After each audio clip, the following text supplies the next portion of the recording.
ሰላም ጤና ይስጥልኝ። የተወደዳችሁ የሰለዳ ሚዲያ አድማጭ ተመልካቾቻችን እንዴት ቆያችሁ? ለዕለቱ መራርጠን ወደ እናንተ ለማድረስ ያዘጋጀናቸው አዳዲስ ትኩስና ወቅታዊ መረጃዎችን ይዘን ቀርበናል። መረጃዎቻችን እየተከታተላችሁ እስከ ፕሮግራማችን ፍጻሜ ከኛ ጋር እንድትቆዩ ከወዲሁ በታላቅ አክብሮት ጋብዛለሁኝ። የባህር በር ዲፕሎማሲና ለቀጠናዊ ትስስር የኢትዮጵያ የባህር በር ዲፕሎማሲ በሳል አቀራረብና ርቆ አሳቢነት የታየበት ሲሆን በቀጠናው ያሉ ውስብስብ ፖለቲካዊ ፍላጎቶችን በጋራ ተጠቃሚነት መርህ ለማስታረቅ ያለመ ነው። ይህ መርህ ለዘላቂ መፍትሄ ብቸኛው መንገድ ነው። ኢትዮጵያ ከ130 ሚሊዮን በላይ ለሚሆነው ሕዝቧና በፍጥነት እያደገ ለሚገኘው ኢኮኖሚዋ አስተማማኝና ቀጥተኛ የባህር በር ማግኘትን የብሔራዊ ደህንነትና የህልውና ጉዳይ አድርጋዋለች። የኤርትራ መገንጠል ተከትሎ የባህር በር ያጣቸው ኢትዮጵያ ባለፉት 3 አስርት ዓመታት በአንድ የወደብ አማራጭ ላይ ጥገኛ መሆኗ ለከፍተኛ የኢኮኖሚና የጂኦፖለቲካ ተጋላጭነት ዳርጓታል። ይህንን ስትራቴጂካዊ ክፍተት ለመሙላት የኢትዮጵያ መንግስት የጋራ ተጠቃሚነትን፣ ሰላማዊ ውይይትንና ዓለም አቀፍ ህግጋትን መሰረት ያደረጉ መጠነ ሰፊ የዲፕሎማሲ ጥረቶችን እያደረገ ይገኛል። የኢትዮጵያ የባህር በር ጥያቄ የሌሎች ሀገራት ሉዓላዊነትን አይጋፋም፣ ይልቁንም የጋራ እድገትን የሚያረጋግጥ መሆኑን በተደጋጋሚ በዲፕሎማሲ መድረኮች ስትገልጽ ቆይታለች። ለዚህም ወደብ ለሚያቀርቡ የጎረቤት ሀገራት እንደ የኢትዮጵያ አየር መንገድ፣ የኢትዮ ቴሌኮም ወይም የታላቁ የህዳሴ ግድብ የኤሌክትሪክ ኃይል ያሉ ሀገራዊ ግዙፍ ተቋማትን በጋራ ለመጠቀም ዝግጁ መሆኗንም አስታውቃለች። ይህ አካሄድ የጎረቤት ሀገራትን የኢኮኖሚ ጥቅም ከኢትዮጵያ እድገት ጋር በቀጥታ የሚያስተሳስር ስልት ነው። ኢትዮጵያ በአንድ የጅቡቲ ወደብ ላይ ብቻ ያላትን የ95 በመቶ የንግድ ጥገኝነት ለመቀነስ የዲፕሎማሲ አድማሷን አስፍታለች። ከኬንያ መንግስት ጋር በመሆን የላሙ ወደብን በባቡርና በመንገድ መሰረተ ልማት ከኢትዮጵያ ጋር ለማገናኘት የቴክኒክና የፖለቲካ ስምምነቶችን አድርጋለች። በተመሳሳይ የበርበራ ወደብን ለመጠቀምና አማራጭ ወደቦች ስትራቴጂን ለመጠቀም እየሰራችም ትገኛለች። የኢትዮጵያ መንግስት የባህር በር ፍላጎቱን ለማሳጋት ኃይልን ወይም ጦርነት እንደማይጠቀም በተደጋጋሚ ለዓለም አቀፉ ማህበረሰብ አረጋግጧል። በተባበሩት መንግስታት ድርጅት የባህር ህግ ኮንቬንሽን መሰረት የባህር በር የሌላቸው ሀገራት ወደ ባህር የመድረስና የመጠቀም መብት እንዳላቸው የሚደነግገውን ዓለም አቀፋዊ መርህ መሰረት በማድረግ ዲፕሎማሲያዊ ግፊቶችን እያደረገች ትገኛለች። በቀጠናው በተፈጠሩ የፖለቲካ ውጥረቶች ሳቢያ የባህር በር ጥያቄ ወደ ግጭት እንዳያመራ ኢትዮጵያ በሶስተኛ ወገን ከዓለም አቀፍ አደራዳሪዎች ጋር በቅርበት እየሰራችም ትገኛለች። በዚሁ መሰረት ኢትዮጵያ በዲፕሎማሲና በህጋዊ መንገድ የባህር በር የምታገኝበትን መንገድ እያመቻቸች ትገኛለች። ጥረቱ በስኬት ሲቋጭ ኢትዮጵያ ለገቢ ወጪ ንግድ የምታወጣው ወጪ በከፍተኛ ሁኔታም ይቀንሳል። ይህም ሉዓላዊነቷን በማሳደግ የአፍሪካ ቀንድ ሀገራትን በኢኮኖሚ በማስተሳሰር ለቀጠናዊ ሰላም ትልቅ መሰረትም ይጥላል። በሃይማኖታዊ ስፍራዎች የተፈጸመው አፈሳና ጭንብል የለበሱ የህወሓት ታጣቂዎች ድርጊት በትግራይ ክልል ከፍተኛ ስጋት ፈጠረ። በመቀሌ ከተማና በተለያዩ የትግራይ አካባቢዎች ፊታቸውን በጭንብል በሸፈኑ ታጣቂዎች የሚፈጸመው የግዳጅ ውትድርና አፈሳና እገታ አሁን ላይ የሃይማኖት ተቋማትን እስከ መድፈር የደረሰ አደገኛ ደረጃ ላይ መድረሱ ታውቋል።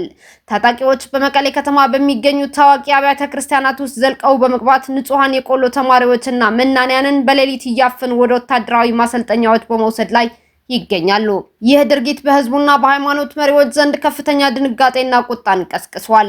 በመቀሌ ከተማ ዲያስፖራ ሽላናት በሚገኘው የቅዱስ ያሬድ ቤተክርስቲያን ታጣቂዎች በሌሊት ሰብረው በመግባት የቤተክርስቲያኑ የቆሎ ተማሪዎችን በቁጥጥር ስር አውለው አፍነው ወደ ወታደራዊ ማሰልጠኛዎች እንደወሰዷቸው ከስፍራው የወጡ መረጃዎች አመላክተዋል። በተመሳሳይ ሁኔታ ከ3 ቀናት በፊት በመቀሌ ገብርኤል ቤተክርስቲያን ይማሩ የነበሩ የቆሎ ተማሪዎች በህወሓት ታጣቂዎች ተለቅመው ወደ ወታደራዊ ማሰልጠኛዎች ተወስደዋል። ከተለያዩ አካባቢዎች የመጡት የእነዚህ ተማሪዎች ወላጆች ልጆቻቸውን ፍለጋ ወደ መቀሌ ቢመጡም የሚመለከታቸው አካላት የት እንዳሉ አናውቅም የሚል ምላሽ እንደሰጧቸውም ታውቋል። ይህንን ኢሰብአዊ ድርጊትና የእገታ እርምጃ ለመቃወም በሞከሩ አካላት ላይ ጠንካራ የማሰር እርምጃ በህወሓት እየተወሰደ እንደሚገኝም ለማወቅ ችለናል። ድርጊቱ አግባብ አይደለም ብለው ድምጻቸውን ያሰሙና ለጓደኞቻቸው የተሟገቱ የቆሎ ተማሪዎች ለምን ተናገራችሁ ተብለው ትናንትና ወደ ፖሊስ ጣቢያ ተወስደዋል። በተመሳሳይ ሁኔታ ድርጊቱን በቤተ ክርስቲያን ውስጥ የተቃወመው ወንድም ልበ ብርሃን የተባለ አባት ለምን ትናገራለህ ተብሎ በግፍ ከገብርኤል ቤተ ክርስቲያን በህወሓት ታጣቂዎች ተወስዶ ታስረዋል። የደብረ አገልጋዮችም በአሁኑ ወቅት በከፍተኛ ጭንቀት ውስጥም ይገኛሉ። ይህ በእንዲህ እንዳለ በአዲ ጉደም ከተማ ፊታቸውን በጨርቅና በጭንብል የሸፈኑ የህወሓት ታጣቂዎች ወጣቶችን በቡድን ሲያፍሱና ሲያሰባስቡ የሚያሳዩ ምስሎች በይፋ የወጡ ሲሆን ልጆቻቸው የተወሰዱባቸው እናቶች በከፍተኛ ድምጽ ሲያለቅሱ እንደነበርም የዓይን እማኞች ገልጸዋል። ይህንን የጽንፈኛው ህወሓት ድርጊት ተከትሎ ይህ የጦርነት ቀስቃሽ ቡድን የሚፈጽመው በደል በአስቸኳይ መቆም አለበት ብለዋል የኢፌዴሪ ትምህርት ሚኒስቴር ሚኒስትር ዴኤታ ፕሮፌሰር ክንደያ ገብረሕይወት። በትግራይ ክልል በአንድ ወንጀለኛና ኋላ ቀረኛ ቡድን የሚፈጸመው የግዳጅ ውትድርና ሞዴል የኤርትራን የግዳጅ ውትድርና ስርዓት እየደገመ መሆኑንና በአካባቢው ላይ ከፍተኛ ስጋት እየፈጠረ እንደሚገኝ ፕሮፌሰር ክንደያ ገብረሕይወት አስታውቀዋል። የደረሱ መረጃዎችና ይፋ የሆኑ ምስክሮች እንደሚያሳዩት በአዲ ጉደም ከተማ የተጠናከረ የወጣቶች አፈሳ በህወሓት ታጣቂዎች እርምጃ እየተወሰደ ይገኛል። በአዲ ጉደም ከተማ ፊታቸው በጭንብልና በጨርቅ የተሸፈኑ የጽንፈኛው ህወሓት ታጣቂዎች ወጣቶችን በቡድን ሲያፍሱና ሲያሰባስቡ የሚያሳዩ ፎቶግራፎች በዛሬው ዕለት ሰኔ 22 2018 ዓ.ም ጠዋት ላይ ይፋ ሆነዋል። የጽንፈኛው ህወሓት ታጣቂዎቹ ንጹሃን ወጣቶች እየለዩ በግድ ይዟቸው በሄዱበት ወቅት ልጆቻቸው የተወሰዱባቸው እናቶች በከፍተኛ ሀዘንና ስቃይ ውስጥ ሆነው እያለቀሱ እንደነበርም የዓይን እማኞቹ ገልጸዋል። ይህ በንጹሃን ዜጎች ላይ እየተፈጸመ ያለው የሰብአዊ መብት ጥሰት በአስቸኳይ መቆም እንዳለበት ፕሮፌሰር ክንደያ ገብረሕይወት አሳስበዋል። ይህ መቆም አለበት። ለሰላም ዋጋ የሚሰጥ እያንዳንዱ ሰው እነዚህ በደሎች ለማስቆም በዚህ ጦርነት ናፋቂ ቡድን ላይ ከፍተኛ ተጽዕኖ ሊያሳድር ይገባል ብለዋል የትምህርት ሚኒስቴር ሚኒስትር ዴኤታው ፕሮፌሰር ክንደያ ገብረሕይወት። በመላው ትግራይ የተጀመረው ይህ የወጣቶች አፈሳ በዛሬው ዕለት ሰኔ 22 2018 ዓ.ም ከሰዓት 7 ተኩል ጀምሮ በሳምረ ወረዳ በተመሳሳይ መልኩ መጀመሩ የደረሰን መረጃ ያሳያል። የደቡብ አፍሪካ ከፍተኛ የፖሊስ አዛዥ ከግድያ ሙከራ አመለጡ። ከደቡብ አፍሪካ ከፍተኛ የፖሊስ አዛዦች አንዱ የሆኑት ሜጀር ጀነራል ፌሮዝ ካህን ከግድያ ሙከራ ማምለጣቸው ፖሊስ አስታውቋል። የወንጀል ምርመራ ክፍል ምክትል ኃላፊ የሆኑት ሜጀር ጀነራል ፌሮዝ ትናንትና እሁድ ምሽት ወደ ቤታቸው እየነዱ ሳለ ጥይት እንደተተኮሰባቸው ተገልጿል። ወደ ድንገተኛ የሕክምና ክፍል መወሰዳቸውም ተዘግቧል። በደቡብ አፍሪካ በፖሊስ ኃይል የሚፈጸም ወንጀልን በተመለከተ ምርመራ የሚያካሄድ ኮሚቴ የተዋቀረ ሲሆን ከፍተኛ የፖሊስ አዛዡ ከቀናት በኋላ ለኮሚቴው ቃላቸው እንደሚሰጡ ይጠበቃል። የደቡብ አፍሪካ የፖሊስ ቃል አቀባይ ብርጋዴር አትሌንዳ ሜት ክስተቱ ላይ ምርመራ መከፈቱን አስታውቀዋል። ክስተቱ መርማሪ ኮሚቴው ፊት ለቀርቡ ከመሆኑ ጋር የተያያዘ ነው ማለት ወቅቱን ያልጠበቀና ኃላፊነት የጎደለው ነው ብለዋል። የምርመራ ኮሚቴው የተዋቀረው ከፍተኛ የፖሊስ አዛዥ ሌተናል ጀነራል ናለናሃል ምኩዌንዚ የወንጀል ቡድኖች በመንግስት መዋቅር ውስጥ ሰርገው ገብተዋል ብለው በመክሰሳቸው ነበር ሲል የዘገበው ቢቢሲ ነው። የእስራኤል መከላከያ ኃይል በሊባኖስ የሚገኝ ዋሻ መደምሰሱን የሚያሳይ ቪዲዮ ይፋ አደረገ። የእስራኤል መከላከያ ኃይል አይዲኤፍ በደቡብ ሊባኖስ የሚገኝና በታቀደው የሄዝቦላህ ድርጅት በዋናነት ጥቅም ላይ ይውል የነበረን ግዙፍ የከርሰ ምድር ዋሻ ማውደሙን የሚያሳይ የቪዲዮ ምስል ይፋ ማድረጉ አስታውቋል። እንደ እስራኤል መከላከያ ኃይል ገለጻ ከሆነ ይህ የከርሰ ምድር ስፍራ በከፍተኛ ሁኔታ የተመሸገ የሄዝቦላህ ወታደራዊ እዝ ማዕከል ሆኖ ያገለግል ነበር ብለዋል።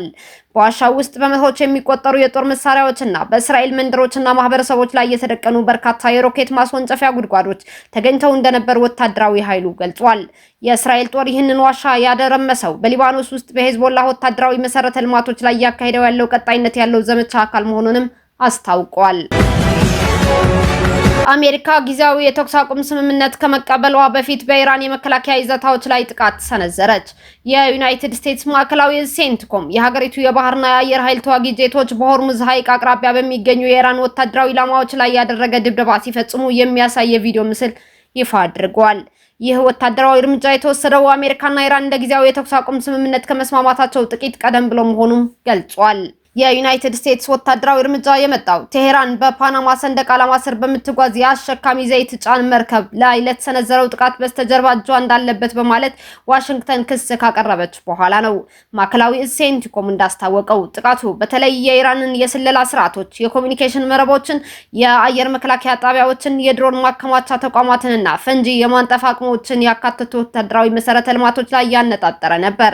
ይፋ የተደረገው የቪዲዮ ምስል የተቀረጸበት ትክክለኛ ቀንና ስፍራ ግን በተናጠል ማረጋገጥ አልተቻለም። እስካሁን አብራችሁን ከኛ ጋር ስለነበራችሁ እያመሰገንኩኝ በሌሎች መረጃዎች እስክንመለስ እንደተለመደው የሶለዳ ሚዲያ ቤተሰብ በመሆን ላይክ፣ ሼር፣ ሰብስክራይብ ማድረጋችሁን አትርሱ።